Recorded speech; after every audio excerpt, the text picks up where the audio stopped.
the recording for this session because we're doing a new topic, and I would like to save this for my own studies. Right, so I searched cloud computing Python basics. My hope is that with this search term, and there could be like 20 other way better search terms, but this is the first thing that came to my mind, that I will get some helpful, useful guidance or direction, some sort of map or blueprint, which makes me think another thing. How about, one more time, I'm just open up a new tab. So I'll have 2 tabs. I'm going to stop here at 2. Only 2 tabs for now. I'm going to be good today. Max of 2. We'll say cloud computing Python roadmap. It's not the best, not always going to give you a great, awesome answer. Slither into Python, that's kind of creepy. I'm going to look actually at the images first. And you can see that someone out there, some peoples out there, decide to come up with some diagrams. These can be helpful. They can be wrong or confusing. So just remember, it's you take it with a grain of salt. Now this particular one here in the middle, I have a little bit of familiarity with this creator, this person. I don't know them personally, but I've seen their stuff before. So I'm going to open that up.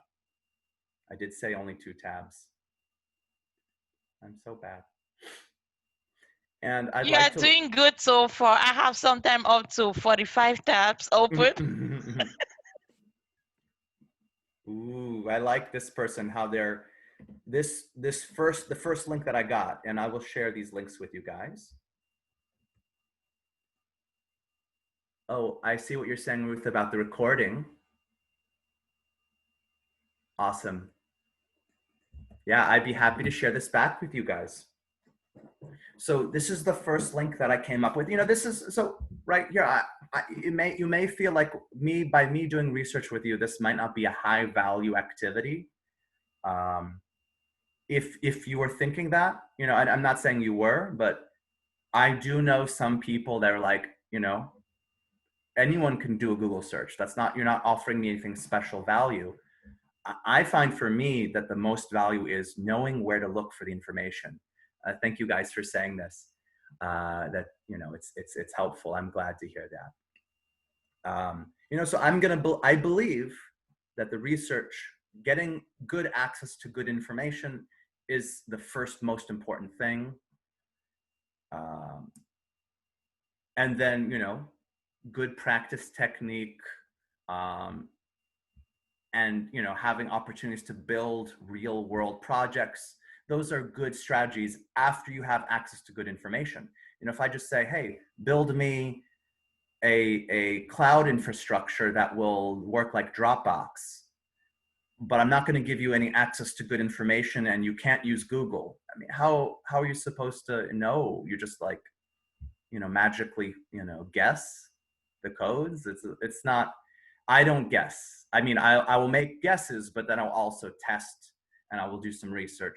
So this particular roadmap, I like that they recommend that you understand, or they suggest to you, everyone has their own opinion. They'll say to you, hey, as a beginner Python programmer, you should know what these are. So if you don't know what a Python dictionary is, you can do research, say like, what is a Python dictionary, right? What is a Python tuple or tuple, right? IO, what's input output? We actually did with our code just over here, wherever it was a moment ago here. I put it inside of GitHub. This code here with the input, this is IO, where the input is the I, and the printing to the console is the O, it's the output, right? So, and this is just one kind of input output, right? One input is the user types on the keyboard, that's an in. And the computer is listening for key presses, that's an input, right? Listener. And then when we see the message come to the console, that is one kind of output, right? It could, the text that we type in could go to an email. It could go to a website. It could go to some sort of, stock ticker, one of these billboards that's, on a side of a building. It could go anywhere, right? But for this one program we have here, our input output is simple. It's the user at a keyboard and their own computer screen, right? So input output, there's, it's a general concept. But yeah, right, you could read and write to a file. You could use what's called standard input output. That's what we used, standard input output. What are functions and how can I use them? And then they go here into what they say is, intermediate topics. I would argue that some of these topics are more advanced, but that's okay. Then we're splitting hairs. What's the nice thing here is if you see the word recursion somewhere and you are considering yourself entry-level Python, don't even worry about it. You don't have to stress about it. Now, yes, if you have a project or a job interview and they say, hey, what is recursion? You can learn how to answer the question. You can read about it, watch a short video on it. There are great videos that are like 60 seconds on YouTube, which I will show you one of my favorites, that will go on these topics. So you can have exposure. Of course, you can exposure, you can practice and try it, but it's better that you feel comfortable with the basics before you try to go on to intermediate advanced. Let's see here. That looks really cool. Okay, I will hold my temptation there to click on a video. Let's see, recursion in 60 seconds. I don't know if it'll be 60 seconds, but we'll find. Oh yeah, recursion in 100 seconds. I was close. I'm gonna share this link with you guys. Let's see here, copy link. So recursion in 100 seconds. Do you need to know recursion now? No. But is it a cool video which will help you start getting comfortable with the concepts? Absolutely. And they may use in this video words like function and call stack. And what does that mean, right? So you can start like connecting the dots, like we were just talking about before, Blandine, about making sense of this, web, right? What is recursion important for, right? Why do we need it? Great question, Ruth. Why do we need recursion?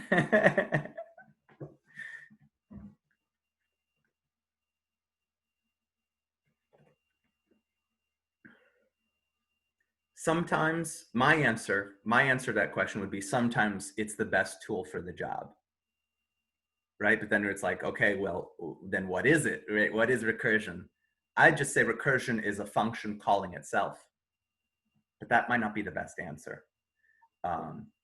Sometimes. Cool. Oh, sorry to break you in. Yeah, I was about to say something that maybe this might explain a little bit. If you're trying to write a program and you want to set up like a counter, all right, you want to count an object, okay? So you want the result of what you're going to have depends on the previous results. So you have a kind of recursion. So you're going back to see what it is and then adding all together and giving you the final answer. And maybe after a couple of minutes again, you want to know what the final answer is. To use what you have already, all right, to kind of determine it. So it's like you're going back and forth to determine figures. Like, I'm not sure if you know about Fibonacci series. So the next series of the next step of a Fibonacci series depends on what you have previously. Okay, so it's like you have one, you have two. The next step, you have to go back to the previous ones to know the next value. So that's basically recursion. I hope that makes a bit of sense. Yeah, that checks out for me. Why is recursion useful? So it's the same question that Ruth asked, and that's a great answer, Ade. Thank you very much. I think it's a great answer. I would say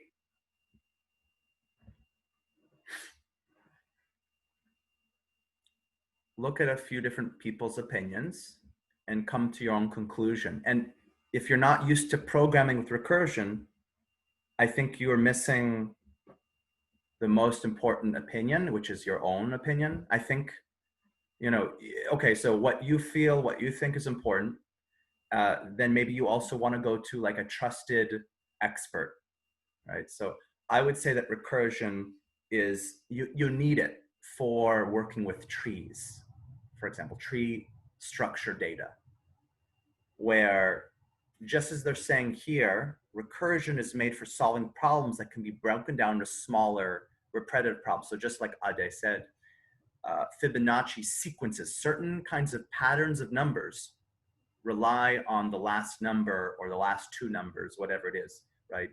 So if you're doing pattern matching or number generation, sometimes recursion can be useful. If you're trying to go through a tree data structure, which is all over the computer science world, ignore this one, this is a bad image here. Let me see here if I can see visually. This is a visual representation of a tree, or fractal maybe. Yeah, this is a case where the Google images are not giving me results I'm very happy with right now. But I think there's a picture right before that. Actually, if you scroll up again, if you scroll a little bit to the top, yeah, keep going, keep going. Yeah, that one there. No, if you go down a bit, down, down. Yeah, this very one, the one towards the left, that shows like curves, like backtracking one. yes, Did you see that? yes. Yeah. Yeah, this is using a factorial.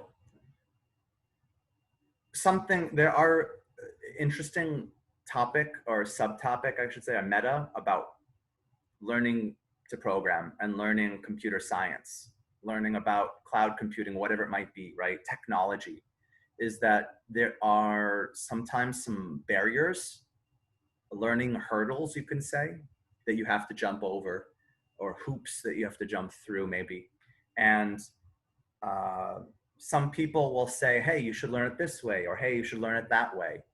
I have my own opinions about what are effective ways to learn.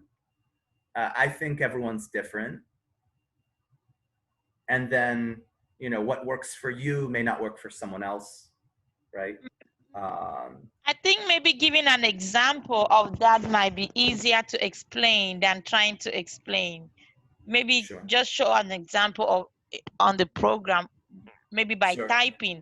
Is it like Yes. a for loop script, or like the path in your terminal and stuff like that? Sure. I didn't know that, but from you and Ade talking, that's what I figured out. Yes. That I'm really happy that you're saying that, right? So, recursion being an intermediate topic, I would say we shouldn't try to wrap our brains around it too hard if we're not feeling super excited or ready. Now, hey, it could be too soon, but you might still be able to learn it. You might still be able to do it. I haven't done a basic function yet, like a simple function. So I wouldn't want to do a recursive function yet because I hadn't built up to it. However, these are gems. We can have some fun too, right? By the way, I think we do have some other people. So I just wanted to say welcome to you guys who came in, Obi and Wendy. Welcome back, I should say. So if we're kind of going too off the deep end for you guys, just, say hey in the chat, or, shout out loud, good to see you. And, if anything's too confusing or too stressful, just, you're not forced to pay attention either. But like, you can say like, hey, could you give me a little more clarity, or a little more, make us a little simpler if you can. We got 10 minutes according to my clock, though we may actually have a little more than 10 minutes. Just Zoom is telling me I've got 10 minutes, but maybe we've got a little more than that. So let me just do a really quick basic function here, and then let's see if we can make a simple recursive function. I'll put it out there though, Blandine, that for me personally, my experience was, and this is not more important than anyone else's, but just, reference context, recursion made more sense to me when I had knowledge of data structures like trees.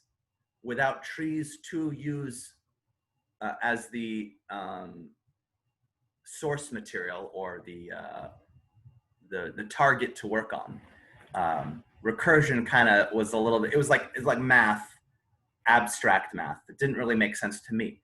But with the tree, it did make more sense for me. So I'm going to make a basic function here. We have not made it.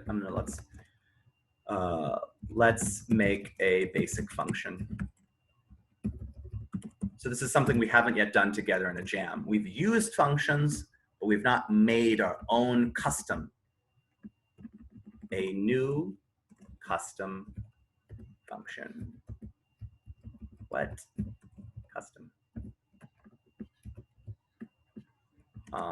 Now add is tradition. It's tradition to make an add function. I'll make a greet function. Takes in a name, and it'll look very similar to the program we had before. Hi plus name. And I'll add an exclamation mark at the end, just, to switch it up. Cool. So if I run this program, should run and should do nothing. Let's see, it's chugging along here. Failed to connect, retrying. Oh no, are you guys still there? Yes, we're here. Yeah, you are there. Oh, okay, good. Okay. Well, my replit had a little trouble, but let me rerun. I think it's reconnected. Okay, we got nothing. What's wrong? Is my program broken? Did I make a mistake? Any thoughts?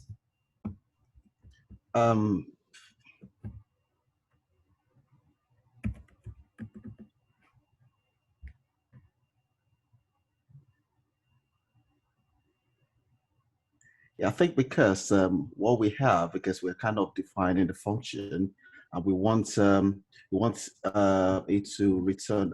We have a name as a variable that we want to, but we didn't put that in. Maybe that's the reason why. That's right, Ade. Thank you very much. So what we were talking about before is when we have a function such as print, we have to give it something to work with. I want you to print to the screen, hi plus a name. We never gave anyone's name to this function.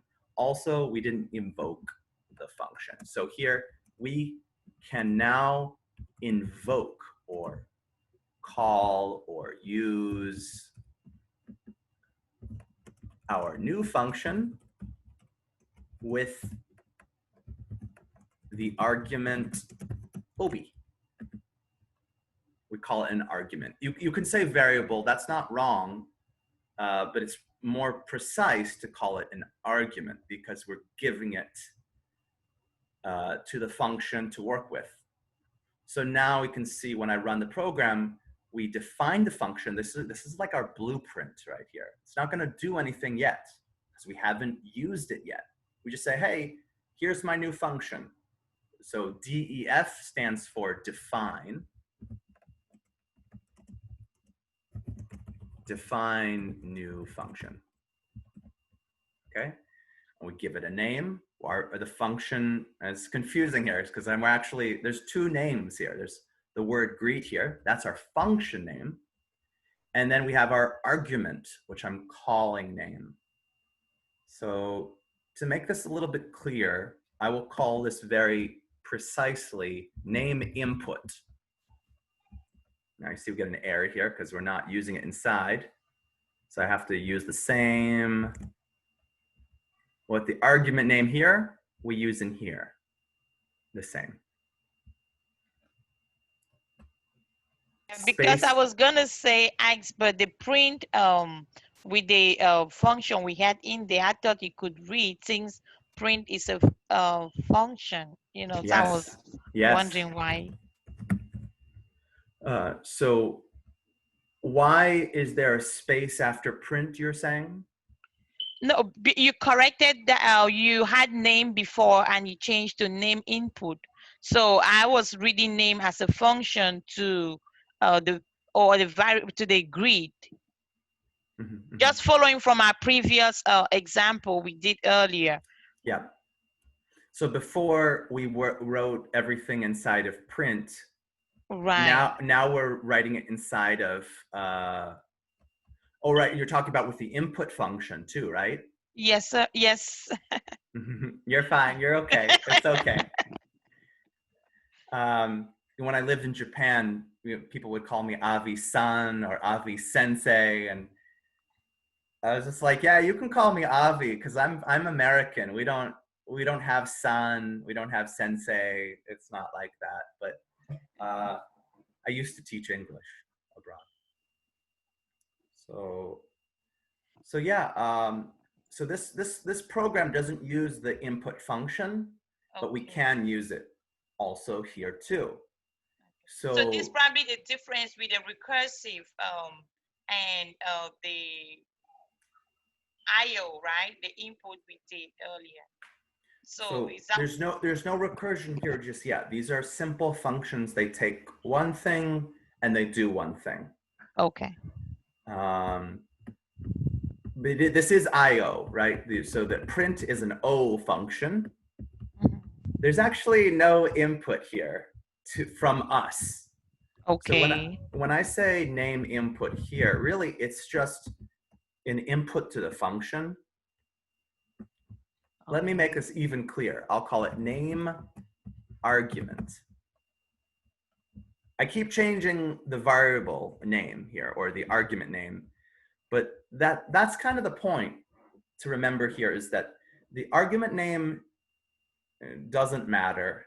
This is very frustrating. This was very frustrating for me to hear someone say the argument name doesn't matter. So if I run this program, it still works just fine. What I'm, you could change this to be X. And there's a certain kind of simplicity here, which is nice. But now we're getting into like, okay, when we make our programs, is it okay if we just use one letter as a argument name, as a variable name? Some people will say, yeah, that's good. It's short, it's nice. Other people will say, that's kind of confusing. What do you mean by X? X could be anything. And they're also right, right? So there's a lot of opinions and ideas around this. I would just say, use short words if you can. Short is good for variable names. So I would call this maybe name arg.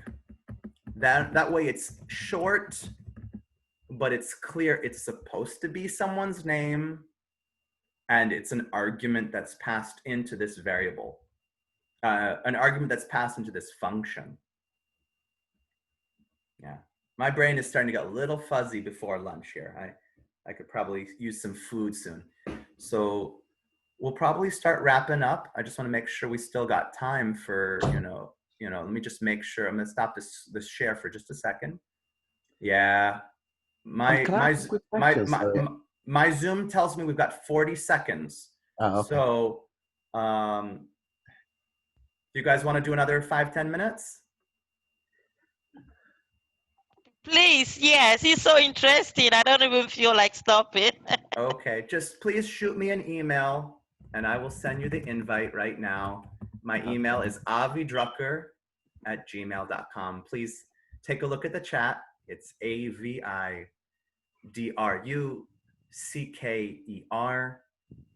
We've got 10 seconds left, so I'll see you guys in another Zoom. I'll send it out like in the next 30 seconds. Okay.